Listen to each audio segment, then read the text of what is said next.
ya la tercera parte del capítulo 4 de Juan. Estamos viendo esta serie de Gracia y Verdad, descubriendo a Jesús en el Evangelio de Juan. Nos estamos centrando en eso. Y hoy vamos a ver adoración en espíritu y en verdad, más allá de las tradiciones. Vamos a ver el capítulo 4 de Juan, del versículo 15 al 24. Dice así la palabra de Dios. Señor, dijo la mujer, dame de esa agua para que no vuelva a tener sed ni siga viniendo aquí a sacarla. Ve a llamar a tu esposo y vuelve acá, dijo Jesús. No tengo esposo, respondió ella. Jesús le dijo, bien has dicho que no tienes esposo. Es cierto que has tenido 5 y el que ahora tienes no es tu esposo. En esto has dicho la verdad. La mujer dijo, Señor, me doy cuenta de que tú eres profeta. Nuestros antepasados adoraron en este monte, pero ustedes los judíos dicen que el lugar donde debemos adorar está en Jerusalén. Jesús le contestó, créeme mujer, que se acerca la hora que ni en este monte ni en Jerusalén adorarán ustedes al Padre. Ahora ustedes adoran lo que no conocen, nosotros adoramos lo que conocemos, porque la salvación proviene de los judíos. Pero se acerca la hora y ha llegado ya en que los verdaderos adoradores rendirán culto al Padre en espíritu y en verdad. Porque así quiere el Padre que sean los que le adoren. Dios es espíritu y quienes lo adoran deben hacerlo en espíritu y en verdad. Hasta aquí nomás la palabra del Señor. Y la mujer samaritana cuando se encuentra con Jesús, conoce entiende que hay algo especial en Jesús, entiende que hay algo que ella no conoce, entiende que Jesús la está pelando, que Jesús está descubriendo su corazón. Y lo primero que intenta es cambiar de un poco de tema. Pero repasando lo que ya vimos, vimos en este pasaje, lo hicimos mucho más profundo que a lo mejor predicar sobre la mujer samaritana solamente. Vimos al principio de estos sermones, vimos un poco el trasfondo de por qué los samaritanos se odian tanto con los judíos. ¿Por qué este problema, ¿no? Que parece tan profundo y tan infranqueable? ¿No? Vimos la grieta, vimos algo así como una grieta, donde no se podía ni siquiera ver. Y entonces en el primer texto vimos el contexto histórico de esa relación y vimos cómo había sido todo eso y nos fuimos hasta el texto de Primero de Reyes. Y en el segundo sermón vimos el tema de la fuente que nunca se agota. Una fuente que siempre está brotando y de cómo nosotros buscamos en lugares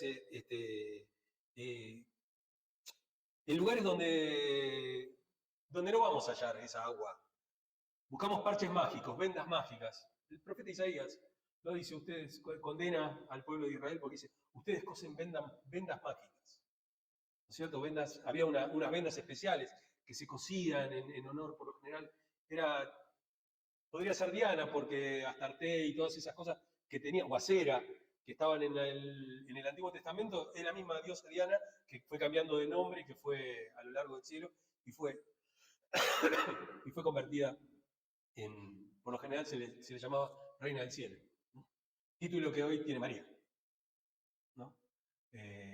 Tal vez para quitar eso, para quitarle ese protagonismo. Y esta semana vamos a ver este tema de las tradiciones, este tema de adorar más allá de lo que son las tradiciones humanas. ¿Cuáles de todas las cosas que hacemos son tradiciones? ¿Cuáles de las cosas que hacemos son adoración auténtica, verdadera? Porque fíjense que la samaritana cuando ve develado su corazón, Pablo dice, no busquen tanto hablar en lengua, sino que profeticen. ¿Por qué? Porque la persona que viene y entra a una iglesia y encuentra a todos hablando en lengua, va a decir, esto están todos locos. Pero en cambio, cuando alguien profetiza y cuando se siente interpelado por la palabra de Dios, ¿por qué? Porque la palabra se dice, la mayoría de las personas yo sentí que esa palabra era para mí. ¿No es cierto? Y todos sienten eso, y todos tenían distintas cosas, por distintos motivos, piensan que la palabra es para ellos. Y se siente interpelado, dice, y entonces esa persona se acerca a Dios. Eso lo dice Pablo. Y acá pasa exactamente lo mismo. Cuando la palabra se acerca y la mujer se siente interpelada por la palabra de Jesús, diciéndole 5 maridos has tenido y todas ese tipo de cosas, y cuando le empieza a hablar del agua eterna, todo, la mujer se va por la tangente, se va a su lugar seguro. Che, pero vos sos muy profeta, todo, pero mirá, acá nosotros decimos que hay que adorar acá, en el monte de Gerizim. Acá adoraron nuestros padres, acá adoraron, y nosotros contamos por qué también, ¿no? La primer prédica sobre Juan 4 vimos que en verdad el monte Gerizim se había tomado porque los samaritanos no podían ir a Jerusalén. Entonces tomó otro monte, ¿no es cierto? Sobre el cual ya se adoraba, pero se dejó de tener como centro Jerusalén y se empezó a adorar en otro monte porque como los judíos los rechazaban a los samaritanos, ¿no? Y así ninguno de los dos podía rendir culto juntos, no podían estar juntos porque, ¿por qué? Porque unos decían que era de una manera y otros decían que era de otra. Pero acá Jesús se agarra y se mete en esto, eh, en este tema, y lo habla con una verdad que es revolucionaria. Y es decir, ya no es ni en este lugar ni en este otro. Ya no depende del lugar, no depende de eso que ustedes piensan por las tradiciones y todo, sino de una relación genuina con Dios. Vos podés tener el mejor lugar, podés tener el lugar correcto, todo, y no tener la actitud correcta. Dijimos que había como tres, para que algo sea un hito, tiene que ser en el lugar correcto, en el momento correcto, con la actitud correcta. Cualquiera de esas cosas que falta, ya automáticamente no se produce un hito. Y Jesús nos dice, ahora, el lugar es cualquier lugar. De hecho, yo tengo un sermón que hice para la iglesia en la pandemia, hice para la iglesia de Escobar, en esos cambios que habíamos hecho algunas veces de que, bueno, que Eduardo predicó para acá, para la iglesia de Pegasini, y yo prediqué para Escobar, haciendo ese cambio, y ahí hablamos precisamente de eso, de que cualquier lugar es el lugar. Porque cuando pasó lo de la pandemia estábamos en nuestra casa y estábamos en cuarentena y no podíamos salir. Y hubo muchas personas que se sentían muy mal porque no podían ir a la iglesia. Después cuando se abrió la pandemia no venían tampoco, pero en ese momento era como que, bueno, pero si no se adora en la iglesia, no se adora. Porque parece que lo importante es que el pastor esté, ¿viste? El pastor tiene que venir siempre. 40 grados de fiebre, se inunda todo y tenemos que venir igual a la iglesia. Pero la gente por lo general no, pero quiere que esté. El sermón tiene que ser en la iglesia. El lugar tiene que ser la iglesia. El lugar de reunión tiene que ser acá. Y hay una cosa cuando tenemos todas las herramientas para hacerlo. Ahora, cuando vos no tenés las herramientas para hacerlo, cuando vos no tenés las circunstancias, porque en el medio de una pandemia vos no te podés reunir y decir, no, porque el león se come al virus del HIV. No, no pasa así. No pasa así. Y se murieron, cayeron como moscas. ¿No es cierto? Por una imprudencia. Por una imprudencia y por una falta de... Sí, no sé si una falta de cordura, una falta de responsabilidad. No, lo que pasa es que vos, porque en la iglesia, claro, no pagás alquiler, pero nosotros que pagamos alquiler en la iglesia, bueno, te hubieras guardado para eso. Sí, igual las ofrendas te las podías mandar igual. ¿Qué tenías que hacer el show? Tenías que hacer todo, porque si no le saca plata a la gente. El que esté comprometido va a mandar igual el dinero, por más que no tenga. Eh, el que no pone dinero, no lo pone. Es así. Bueno, sea miserable, qué sé yo. Y hoy vamos a meternos en esto que dice Jesús, ¿no? Jesús va a redefinir la adoración, Jesús nos va a explicar qué significa adorar en espíritu y en verdad y cómo nuestra adoración impacta nuestra vida y a la comunidad. Y vamos con el primer punto. La adoración no es un lugar, sino una relación. Juan 4:21 dice, se acerca la hora en la que ni en este monte ni en Jerusalén adorarán ustedes al Padre. La mujer pensaba que el lugar de adoración era un lugar físico. Ella pensaba en algo tangible, ella pensaba que había que pisar un lugar. Y nos pasa por nuestras costumbres, por nuestra crianza, por nuestros padres, nuestros abuelos, ¿no? De pasar por algún lugar, pasamos por un cementerio y la gente se persigna. Pasamos por el otro día, pasamos por el Gauchito Gil y la persona que nos llevaba en el auto se persignó. O pasa por, no sé, por una iglesia y se persigna. Piensa que hay lugares altos o que hay lugares santos, hay lugares más santos que otros. Y uno piensa, si el salmista dice, de Dios es la tierra y su plenitud, de Él es la tierra y los que en ella habitan. ¿Cómo es que hay lugares más santos que otros? Si todo es de Él, si todo le pertenece a Él. Y Jesús le revela que la adoración trasciende los templos y las tradiciones. Dice, no en este templo, no en otro, no en ningún lugar, sino es acá, en tu corazón, en tu mente y en tu alma. Adorarás, el Señor le preguntó a alguien, ¿cuál es el mandamiento más grande de todos?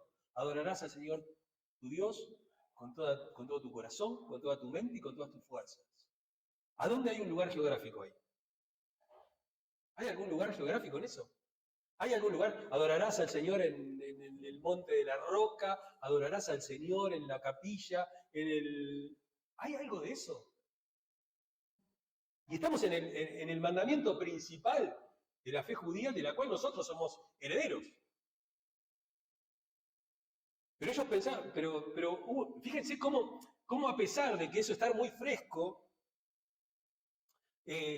cómo el pueblo judío a lo largo del tiempo siempre se metió en el tema de que Dios estaba en el arca, Dios estaba en la serpiente de bronce, Dios estaba en el templo, Dios estaba en el lugar alto que sabía, Dios estaba en el tabernáculo, Dios estaba en Moisés. Y nadie decía, Dios está en todos lados. Dios está acá. Dios está acá. Imagen y semejanza. No estamos diciendo que nosotros somos dioses. Estamos diciendo que nosotros somos imagen y semejanza de Dios. Con una característica única de poder comunicarnos con Dios. Hablar con Dios.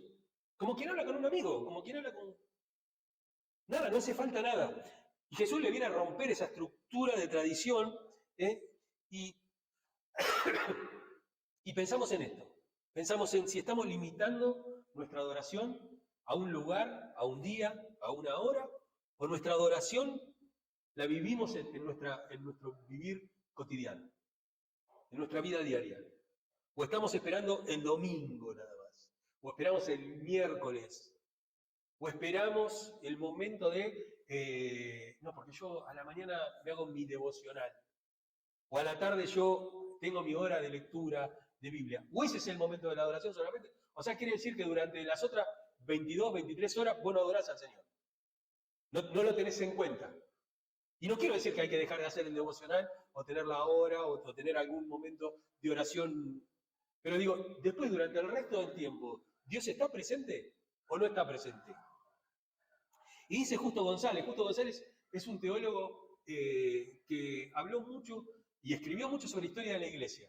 Sobre la historia de la Iglesia y sobre la historia del pensamiento cristiano. Y él dice, en Historia del Cristianismo, uno de sus libros, del año 84, dice, el templo verdadero de la fe no está hecho de piedra, sino de corazones que buscan a Dios. ¿Cuándo entenderemos que nosotros somos la Iglesia? La Iglesia somos nosotros, no es esto, no es este lugar. Y Jesús nos lleva al segundo punto, que es adorar en espíritu y en verdad. Dice en el versículo 23, los verdaderos adoradores rendirán culto al Padre en espíritu y en verdad. Y acá vemos en espíritu, en espíritu. La adoración no es solamente un ritual, no es una serie de pasos que yo hago, sino una conexión profunda con Dios. No, mirá, lo que pasa es que, mirá, primero tomamos el vino y después comimos el pan. O primero hicimos la oración y después predicamos y después cantamos. O cantamos al principio y después oramos. O hicimos como si todo tuviera que tener una pauta. Entonces uno dice, bueno, pero si no está en el orden que la tradición me indica. ¿Cuál es la tradición que me indica? Que llegamos, nos saludamos, oramos para comenzar la reunión, cantamos una canción, 2, 3, las que uno cante en cada culto, oramos por la palabra de Dios, o a veces en el medio están las ofrendas, y después viene una oración o otra canción más y oramos, y está todo como marcado, ¿no? Es más, hasta necesitamos directores de alabanza para poder tener una dirección y para poder tener y un planeamiento de la reunión. Y si algo no está en ese lugar, como que, no, no salió bien el culto, la adoración no estuvo. Me acuerdo que a veces pasaba que venía gente Te aparece gente de repente, estás en el medio del culto y te aparece una persona con un problema grande o algo. Y vos le agarrás y decís, espera hasta que termine el culto. ¿No es cierto? Nadie piensa que el servicio que le hace a esa persona que se tuvo que retirar del culto porque tuvo que ir a atender esa necesidad de esa persona no estuvo en el culto. Su servicio no fue parte del culto.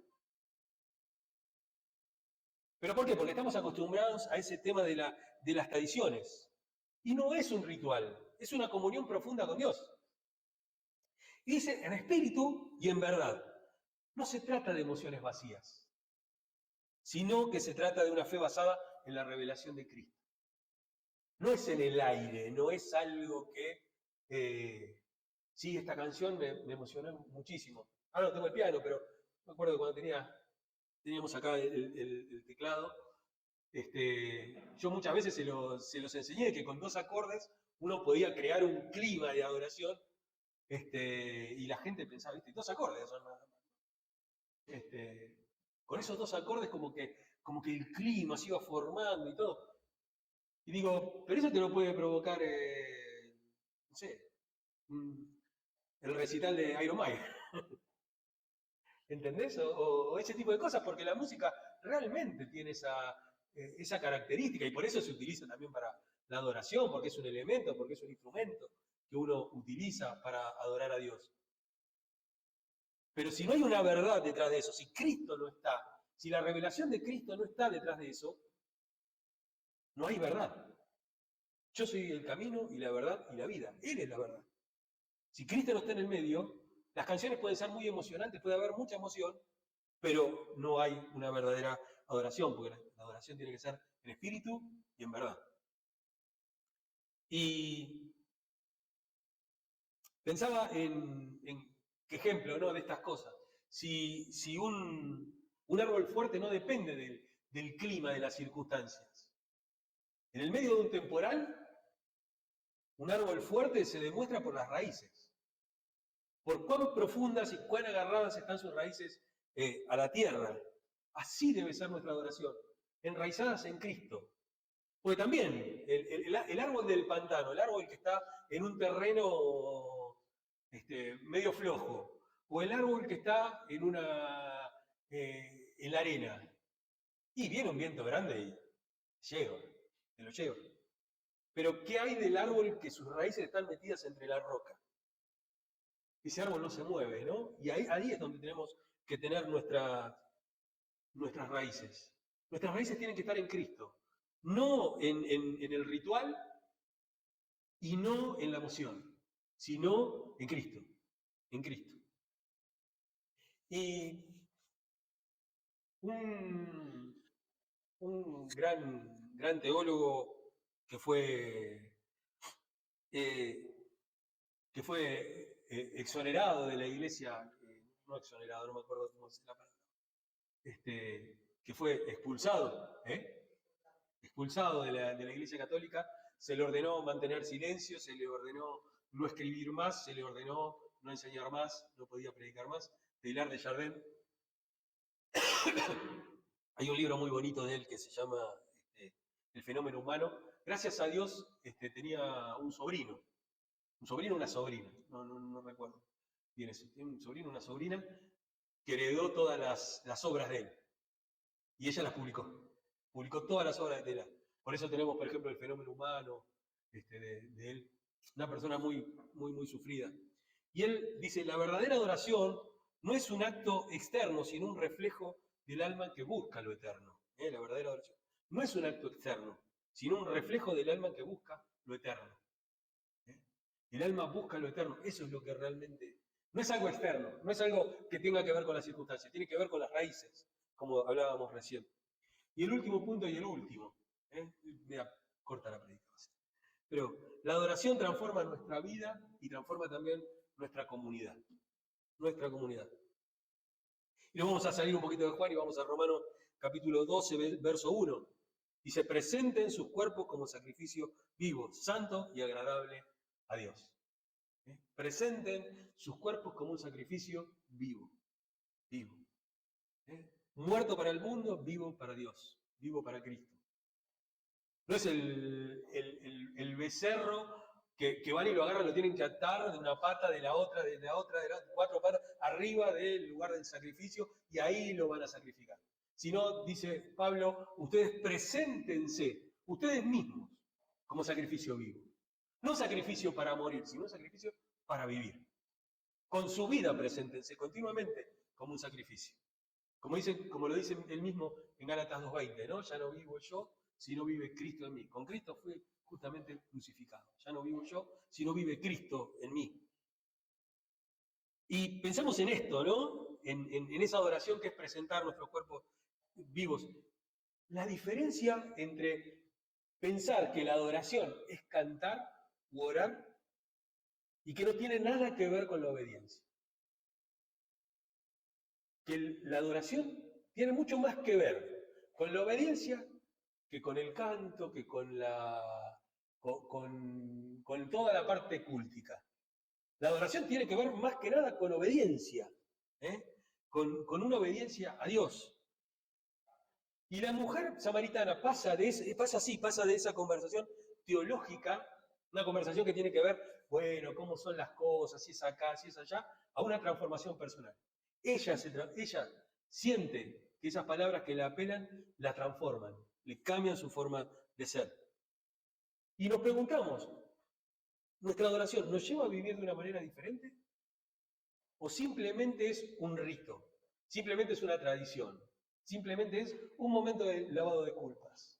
¿Simplemente es un momento en el cual yo por costumbre, porque digo que soy evangélico, entonces tengo que ir a la iglesia, tengo que hacer esto, tengo que hacer el otro? ¿O realmente eso transforma mi vida? Hay una transformación de día a día.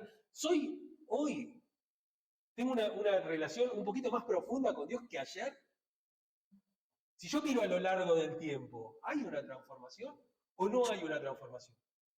O simplemente estamos hablando de, no, yo he ido, ¿no? Esas personas que te dicen, no, porque me vas a venir a decir a mí, yo tengo 40 años de evangelio. Y vos las mirás y te das cuenta y decís, no, vos no tenés 40 años de evangelio. Vos tenés un año repetido 40 veces. Porque fíjense lo que pasa con el pueblo judío también, en el desierto. Son 40 años en el desierto. Sin embargo, no hubo una transformación, de tal manera que ninguno de los que vivió los 40 años en el desierto, llegó a la tierra prometida. ¿Por qué? Porque no hubo una transformación. Porque 2 por 3 volvían al mismo punto de entrada. Siempre volvían al mismo punto del cual habían salido. No, lo que pasa es que ya estamos cansados de comer maná. No, bueno, pues ya estamos cansados de hacerle caso a Moisés. Bueno, no, pues ya estamos cansados de caminar. No, pero ahora, durante 40 años no se cambiaron el calzado ni la ropa. Y uno dice, uy, qué asquerosidad, qué feo. No, pero ¿saben lo que pasaba?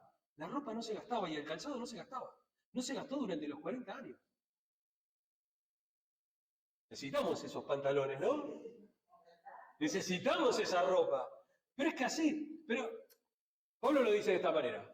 Dice, mientras este cuerpo, mientras esto de afuera, esto que nos cubre, se va desgastando, nuestro hombre interior se va fortaleciendo. Y eso es lo que pasa. Nuestro espíritu se está fortaleciendo. ¿El culto se refleja en tu vida o no? ¿O no? O vos ves que hace 40 años que estás dando vuelta en la misma cosa, siempre en la misma cosa que estás dando vuelta. Y vas y te pasa como a Pablo. Pablo, Dios le dice, dura cosa es darte coces o sentarte arriba de un aguijón. Tirarte así de traste contra un aguijón. Y era como algo repetitivo eso, ¿no? Dura cosa es darte coces contra el aguijón. Me sale la versión 60, ¿no? Obviamente. Pero uno a veces no lo piensa mucho eso. Porque dice, no, pero el aguijón estaba en Pablo. No, el aguijón estaba fuera de Pablo. Y sin embargo, Pablo era el que iba y buscaba eso. Dura cosa te es darte coces contra el aguijón. ¿Cuántas veces nuestra vida se va repitiendo y volvemos exactamente al mismo punto? Porque no terminamos de cambiar, porque la adoración no nos transforma. Y dice, mire, no sé, el apellido todavía no lo aprendí a pronunciar. Valdir Steinagel es un pastor brasilero que es el que hizo el prólogo para el libro de Jesús para gente rota. Él es, él trabaja en el movimiento de Lausana, que es el movimiento evangélico, uno de los movimientos evangélicos más grandes de todo el mundo, y él sobre todo escribe sobre lo que es la misión integral. Y acá precisamente en el libro Misión Integral, él dice lo siguiente: la fe que no transforma la vida es una fe vacía. La adoración que no impulsa la acción es solo un ritual. Si la adoración no te impulsa a predicar, si no te impulsa a las buenas obras, si no te impulsa a querer vivir una vida cristiana, es simplemente un rito. Venís, haces el rito y te vas. Vos decís, bueno, esta es la píldora, para los 30 días me cubre. Vengo, tomo la Santa Cena y eso me dura para todos los 30 días. Después me llevo mal con todos los hermanos, no he hecho raíces en ninguna iglesia y nada, pero yo el día de la Santa Cena estoy, porque la Santa Cena es importante. La Santa Cena, claro, es el día que te vacunan, ¿viste? Te vacunan contra como todos los años, te tenés que la vacuna de la gripe. ¿Qué nos pasa a nosotros con el texto? Nosotros, nuestra vida, que es el lugar de la adoración. Y pensamos que Dios busca adoradores genuinos, verdaderos adoradores. El versículo 24 dice: Dios es espíritu y quienes lo adoran deben adorarlo en espíritu y en verdad. No es un acto externo, como dijimos, sino una entrega total a Dios. Una entrega total. Uno no se entrega así nomás, se entrega por completo a Dios. Y vemos que la adoración también nos transforma. Dice el Salmo 95, versículo 6, dice: vengan, adoremos, postrémonos.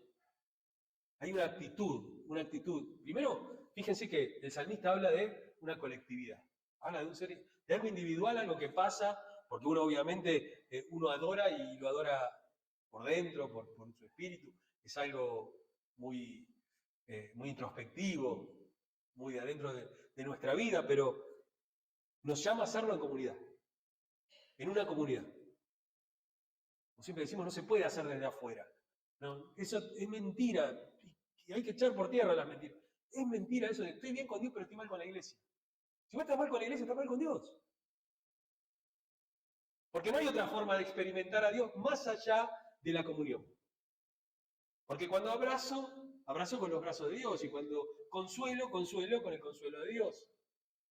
Entonces, ¿qué es eso de, no, mirá, yo estoy solo, ahí no, yo me pongo y me hago mi oración, me hago mis cositas, y enseguida, viste, uno cambia. Porque a lo mejor esta prédica puede ser malentendida, puede ser entendida como, bueno, si total cualquier lugar es el lugar, no voy para la iglesia. No se trata de eso. Y precisamente lo que pasa con esto de vengan, adoremos, postrémonos y todo, nuestra adoración tiene que cambiar nuestra vida. Porque esto mismo, esto venir, adorar, postrarse, todas estas cosas tienen que ser parte de nuestra vida.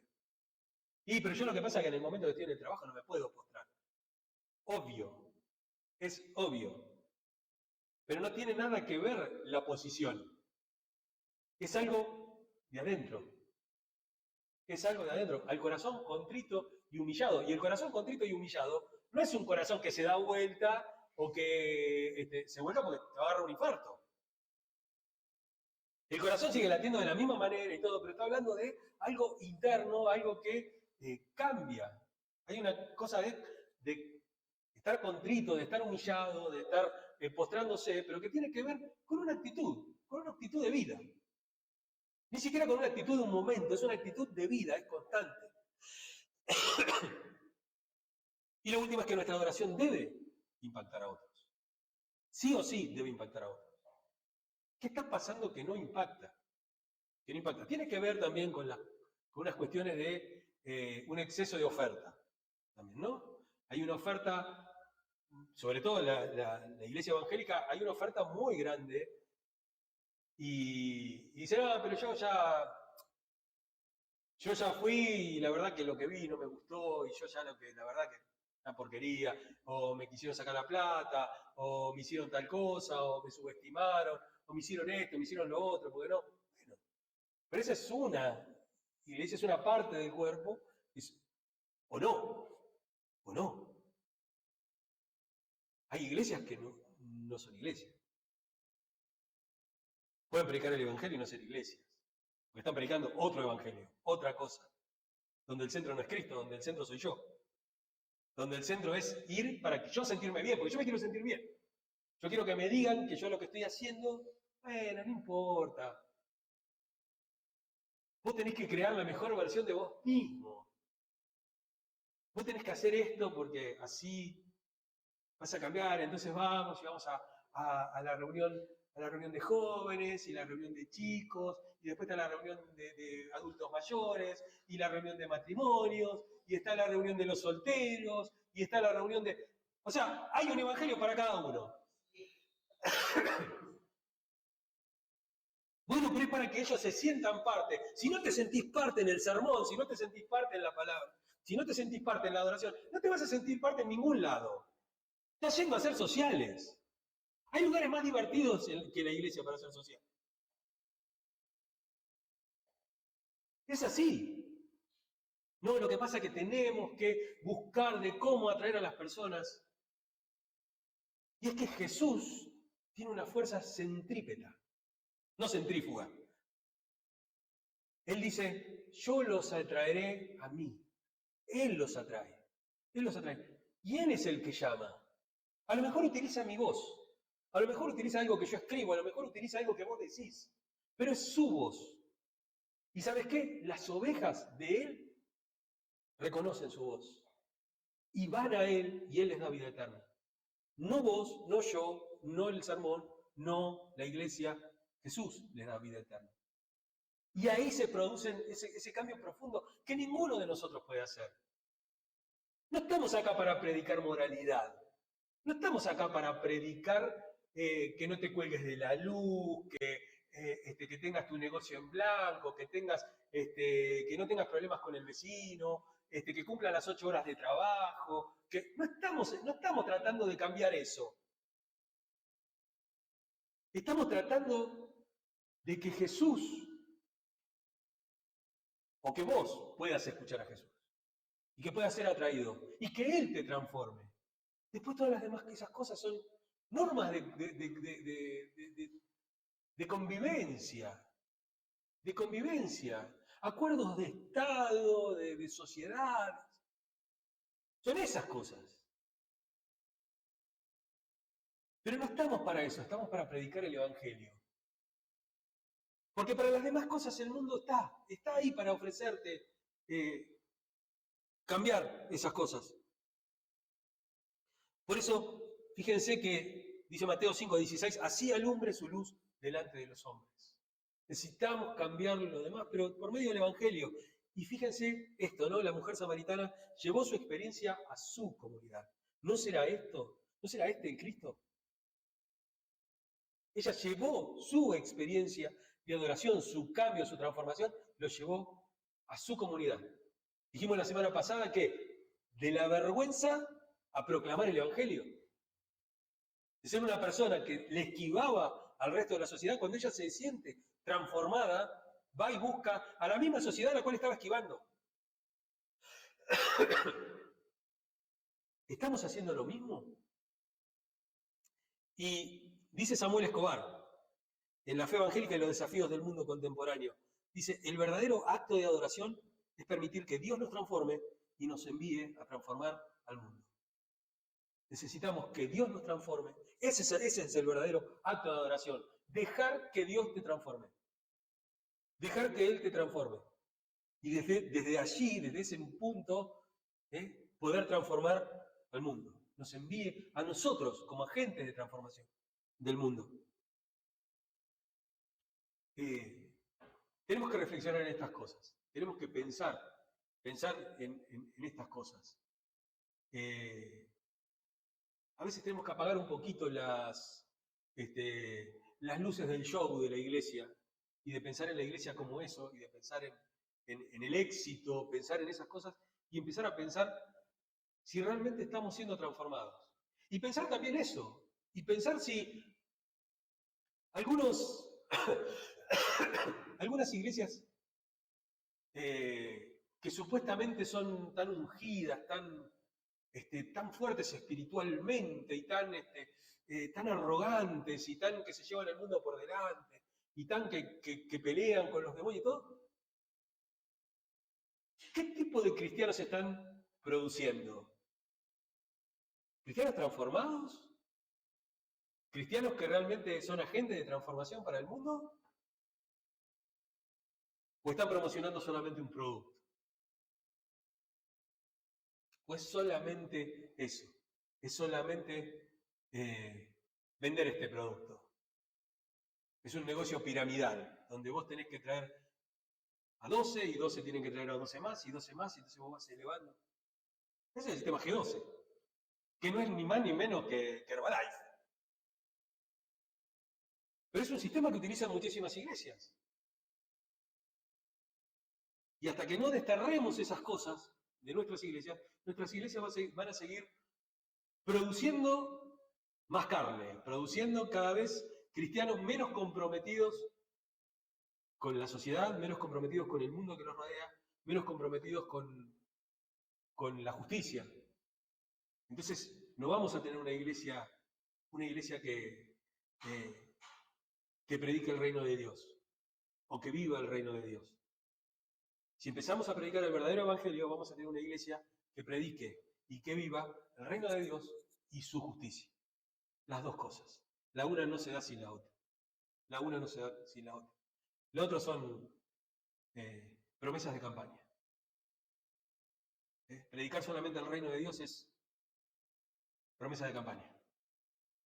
Pero predicar el reino de Dios y su justicia y vivir el reino de Dios y su justicia hace que las vidas cambien. Amén.